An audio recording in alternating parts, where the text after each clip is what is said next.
नागौर से बीजेपी प्रत्याशी ज्योति मिर्धा का हनुमान बेनीवाल को लेकर बड़ा बयान। हनुमान बेनीवाल ने बीजेपी की ज्योति मिर्धा को 42,225 वोटों से चुनाव हरा दिया, लेकिन हार के बाद भी ज्योति मिर्धा लगातार हनुमान बेनीवाल को निशाना बना रही है। उन्होंने हनुमान बेनीवाल को घेरते हुए कहा कि आप कभी भाजपा के साथ तो कभी कांग्रेस के साथ चुनाव लड़ते हैं, आप तो बिना किसी पार्टी की बैसाखी मैदान में ही नहीं आते हैं। अगर हिम्मत है तो अकेले चुनाव लड़कर दिखाओ। एक बार अकेले चुनाव लड़ा था तब जमानत भी जब्त हो गई थी। आपको बता दें कि ज्योति मिर्धा ने ये बयान इसलिए कहा क्योंकि हनुमान बेनीवाल ने इस लोकसभा चुनाव में इंडिया अलायंस को सपोर्ट किया और 2019 के चुनाव में एनडीए को सपोर्ट किया था।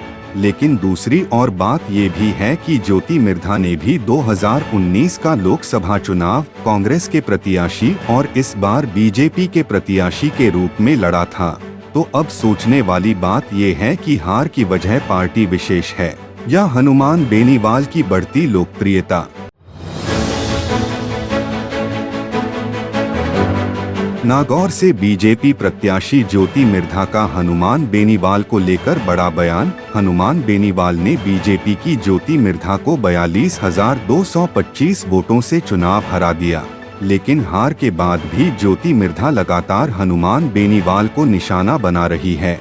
उन्होंने हनुमान बेनीवाल को घेरते हुए कहा कि आप कभी भाजपा के साथ तो कभी कांग्रेस के साथ चुनाव लड़ते हैं, आप तो बिना किसी पार्टी की बैसाखी मैदान में ही नहीं आते हैं। अगर हिम्मत है तो अकेले चुनाव लड़कर दिखाओ। एक बार अकेले चुनाव लड़ा था तब जमानत भी जब्त हो गई थी। आपको बता दें कि ज्योति मिर्धा ने ये बयान इसलिए कहा क्योंकि हनुमान बेनीवाल ने इस लोकसभा चुनाव में इंडिया अलायंस को सपोर्ट किया और 2019 के चुनाव में एनडीए को सपोर्ट किया था।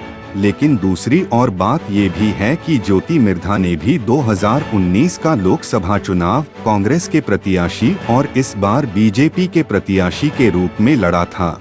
तो अब सोचने वाली बात ये है कि हार की वजह पार्टी विशेष है या हनुमान बेनीवाल की बढ़ती लोकप्रियता।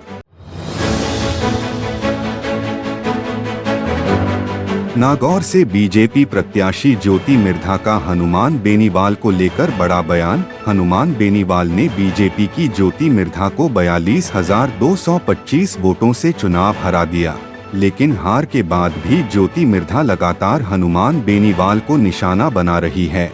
उन्होंने हनुमान बेनीवाल को घेरते हुए कहा कि आप कभी भाजपा के साथ तो कभी कांग्रेस के साथ चुनाव लड़ते हैं, आप तो बिना किसी पार्टी की बैसाखी मैदान में ही नहीं आते हैं। अगर हिम्मत है तो अकेले चुनाव लड़कर दिखाओ। एक बार अकेले चुनाव लड़ा था तब जमानत भी जब्त हो गई थी। आपको बता दें कि ज्योति मिर्धा ने ये बयान इसलिए कहा क्योंकि हनुमान बेनीवाल ने इस लोकसभा चुनाव में इंडिया अलायंस को सपोर्ट किया और 2019 के चुनाव में एनडीए को सपोर्ट किया था। लेकिन दूसरी और बात ये भी है कि ज्योति मिर्धा ने भी 2019 का लोकसभा चुनाव कांग्रेस के प्रत्याशी और इस बार बीजेपी के प्रत्याशी के रूप में लड़ा था। तो अब सोचने वाली बात ये है कि हार की वजह पार्टी विशेष है या हनुमान बेनीवाल की बढ़ती लोकप्रियता।